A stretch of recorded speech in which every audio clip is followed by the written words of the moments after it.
քանի դեռ այս համակարգը կա, նայեք, քանի դեռ Նիկոլ Փաշինյանը վամպիրի պես, վամպիրը գիտենք ինչ է, վամպիրի պես սնվում է նախկին նախագահների ժամանակահատվածի հարցերից։ Վամպիրը պես սնվում է, ուժեղանում է եւ սկսում է արդեն ռեպրեսիաներ, չգիտեմ, այն խախտումները, որոնք անում է, նրա քաղաքականությունը առհասարակ։ Իմ կարծիքով,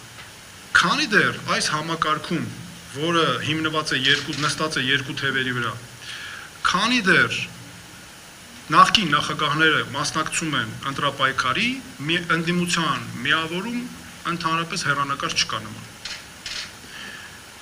Որովհետև միշտ լինելու է նախկին ներկա,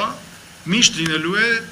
Նիկոլ Փաշինյանի ուժեղացում եւ Փաշինյանին, տեսեք մի հետաքրքիր նաեւ կարեւոր բան կա։ Փաշինյանին ձեռնտու է, որպեսի նախկին նախագահները մասնակցեն ընտրության։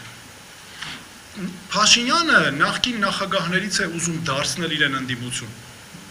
Որտեղ ինքը նախկին նախագահներին չէ կարողանալու գնալ ասել, այ այսինչու չէ կարել, այսինչու այսպես։ Հələ մի հատ Փաշինյանին ես հրավիրեցի բանավեճի, հիմա էլ պնդում եմ։ Թող մի հատ գա իմ հետ բանավեճի։ Տեսնեմ ինչպես է այդ հարցերը տանելու, ինչ հարցից ուզում է թող խոսի։